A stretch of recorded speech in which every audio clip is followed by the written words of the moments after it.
नमस्कार साथियों, मैं हूं Pramod Kumar Kandwal intensive spiritual track से। हम सब संसार को निभाना बहुत अच्छी तरह से जानते हैं। इसे निभाने में हम अपना अति बहुमूल्य समय, अपना तन, मन और धन भी खुशी खुशी खर्च करते हैं। हम सब बस इसे निभाए चले जा रहे हैं, चाहे वो हमारा परिवार हो, समाज, नगर, देश या पूरा विश्व हो। 99% व्यक्तियों की सोच यहां से शुरू होकर यहीं पर ही खत्म हो जाती है और ये सिलसिला लाखों साल से चला आ रहा है और न जाने कितने लाख साल और चलेगा। जो विद्वान होते हैं वे गंभीरता से विचार करते हैं कि सुबह से शाम तक हम जो काम कर रहे हैं, क्या यही अंतिम और सत्य है? इतनी मेहनत और गंभीरता से भी इस कार्य को करने से हमें सुख शांति क्यों नहीं मिल रही, बल्कि हम तो दिन प्रतिदिन अशांत ही हो रहे हैं।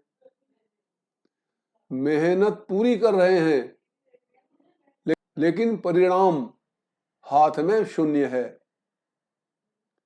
यदि कोई व्यक्ति गलत जगह पर लंबे समय से रात दिन सुबह शाम पूरी मेहनत से खुदाई कर रहा है तो उसे वहां खजाना कैसे मिल जाएगा? खजाना तो तभी मिलेगा जब वह सही जगह पर खुदाई करेगा। अब आम आदमी प्रश्न करेगा कि हमारे तो ग्रंथों में लिखा है, सभी संतों ने भी बताया है, हमारे पूर्वज, हमारे माता पिता भी बताते हैं कि सबकी सेवा करो, सबकी सहायता करो और गृहस्थ धर्म की सेवा को तो सबसे महान बताया गया है। मगर हम यह नहीं सोच पाते कि उन्होंने ऐसा क्यों कहा है। यदि हमारे पैर में चोट लग जाए तो हमें डॉक्टर के अलावा भी अन्य लोग कहेंगे इसमें दवाई लगाओ, ठीक हो जाएगी, इसको पानी से बचाओ, इसमें हाथ मत लगाओ, भीड़ भाड़ में मत जाओ, ये तभी ठीक होगी। यदि हमारे पैर में चोट ही ना लगी हो तो फिर हमें कोई नहीं कहेगा। दुनिया के सभी ग्रंथ और संत हमें तरह तरह के निर्देश तभी देते हैं जब हम शरीर रूप में होते हैं, क्योंकि जहां शरीर होगा वहां कई प्रकार के कष्ट होंगे, बीमारियां होंगी, खतरे होंगे। जब शरीर ही नहीं होगा सारी बातें ही खत्म हो जाएंगी। तो इसी निष्कर्ष पर हमें पहुंचना है कि हम शरीर विहीन हो जाएं, क्योंकि शरीर ही सारी बीमारी की जड़ है। शरीर को खाने की, पीने की, मकान बनाने की, शादी करने की, बच्चा पैदा करने की, मिलजुल कर काम करने की जरूरत होती है और जब शरीर नहीं होगा तो सारी बातें खत्म हो जाएंगी।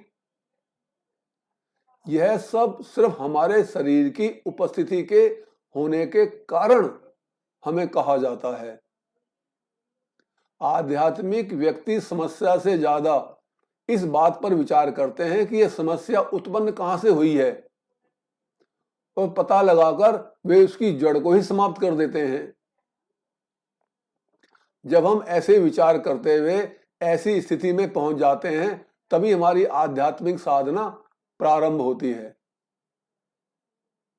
जिस शरीर को सजाने में, संवारने में, पालन पोषण करने में हम पूरी जिंदगी लगा देते हैं, जिसकी वजह से बहुतों को नाखुश भी कर देते हैं, किसी से दुश्मनी भी मोल ले लेते हैं, पर ये नहीं समझ पाते कि जिस शरीर की वजह से हम इस संसार में इतना ताना बाना बुन रहे हैं, आखिरकार ये शरीर ही हमारा दुश्मन है। अन्य कोई हमारा दुश्मन नहीं है। हमें इससे ही छुटकारा पाना है। जब हम ऐसा अच्छी तरह से समझ लेते हैं और इससे छुटकारा पाने का प्रयास करने लग जाते हैं, तब हमारे संतों और ग्रंथों का रोल प्रारंभ होता है। तो जो उनके अनुसार चलते हैं वे अपने शरीर नामक सबसे बड़े दुश्मन से छुटकारा पा लेते हैं। प्रभु उन्हें अपने दरबार में बिना शरीर के ही वे सभी सुख प्रदान करते हैं जो उन्हें शरीर रूप में कभी भी प्राप्त नहीं हो सकता था। शरीर नामक दुश्मन को जो साधक गया पहचान, सुख शांति के अलावा उसे प्राप्त हो जाते भगवान। यदि यह वीडियो आपको ज्ञानवर्धक तथा उपयोगी लगते तो आपसे लाइक, कमेंट, शेयर तथा चैनल को सब्सक्राइब भी कर सकते हैं, ताकि आगे आने वाली सभी वीडियो का नोटिफिकेशन तथा उसका लाभ आपके साथ साथ आपके प्रियजनों को भी मिलता रहे। गुरु भगवान सबका कल्याण करें।